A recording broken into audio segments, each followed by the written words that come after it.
রোববারের গল্প নিয়ে খান্তবুড়ি হাজির।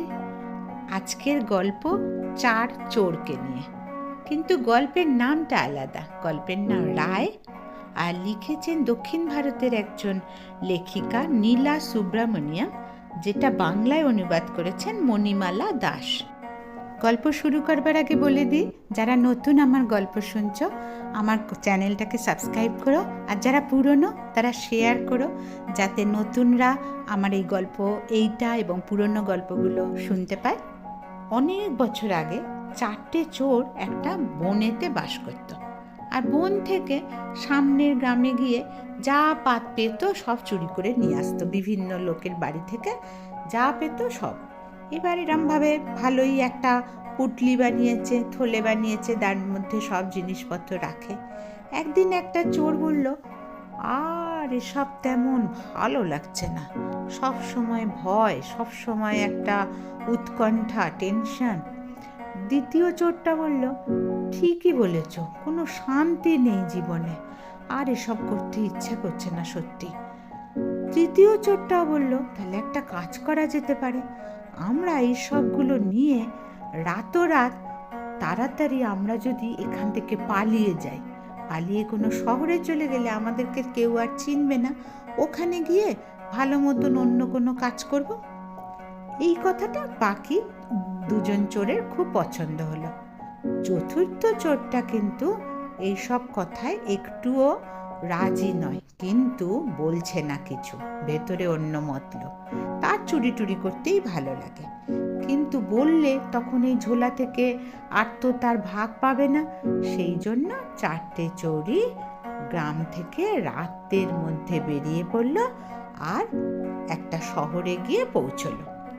তারপর শহরে গিয়েই চারটে চোর একটা ছোট হোটেলে উঠে দুজন বেরোলো একটুখানি শহরটা আশপাশটা দেখবে যে কোথায় কি পাওয়া যায় না যায়। তখন একটা বৃদ্ধার বাড়ি তারা দেখতে পেল। বৃদ্ধার বাড়িতে তারা গেল, গিয়ে দেখলো যে বুড়িমা একা থাকে। তখন সেই দুজন চোর বলল যে, বুড়িমা, আমরা চারজন ব্যবসায়ী এখানে ব্যবসা করতে এসেছি, একটা বাড়ি খুঁজছি ভাড়া, দুটো ঘর হলেই হবে, আর আমরা ভালোই পয়সা করে দিতে পারবো।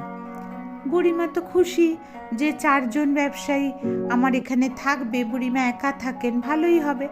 তখন বললো, হ্যাঁ হ্যাঁ, অবশ্যই এসো, অবশ্যই এসো, তোমরা এখন এসেছো, একটু মিষ্টি খেয়ে যাও, এসব বললো টললো।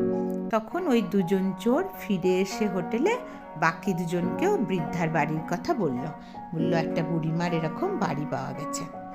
ভালো কথা। এবার বুড়িমার বাড়িতে ওরা সবাই মিলে আসলো যে এবার এখানে এসে থাকবে। তখন বলল, কিন্তু একটা শর্ত আছে, আমাদের এই পোঁটলাটা আপনার জিম্মায় রেখে দেবো, মানে আপনার কাছে রেখে দেবো, যখন দরকার চারজনে মিলে আসলে তবেই আপনি দেবেন, কোনো একজনকে আপনি দিতে পারবেন না। বুড়িমা বলল, ভালো কথা।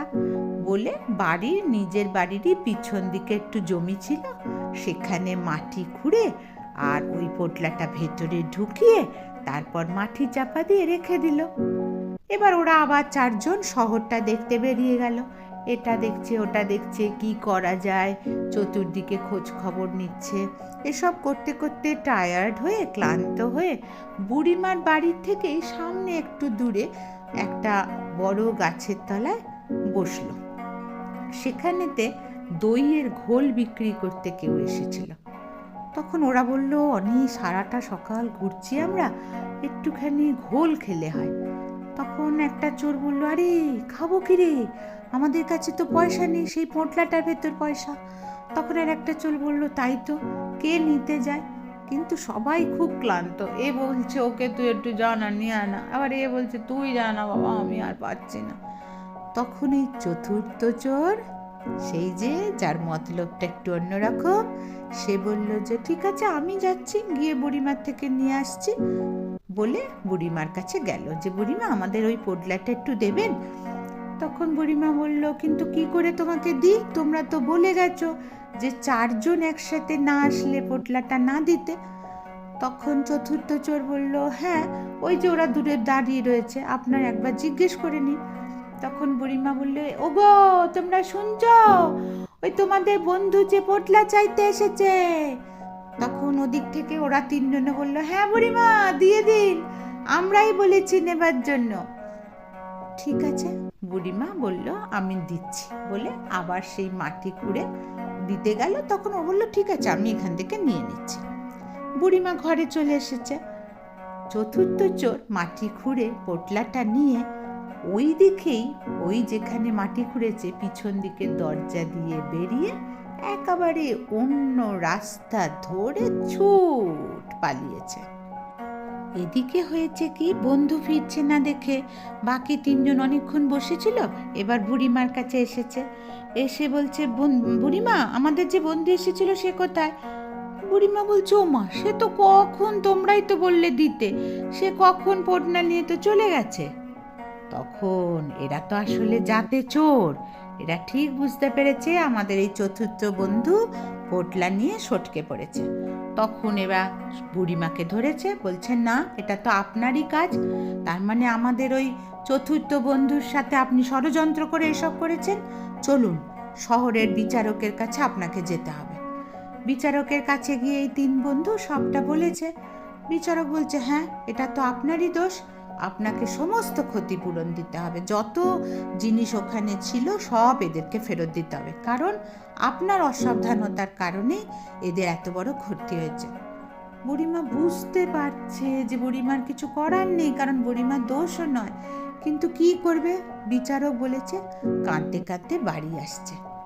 সেই সময়, সে অনেকদিন আগের কথা তো, তখন রাজা আর মন্ত্রী নিজেদের ড্রেস না পরে ছদ্মবেশে এরকম শহরে ঘুরতো এবং দেখতো যে কার কি সুবিধে অসুবিধে হচ্ছে।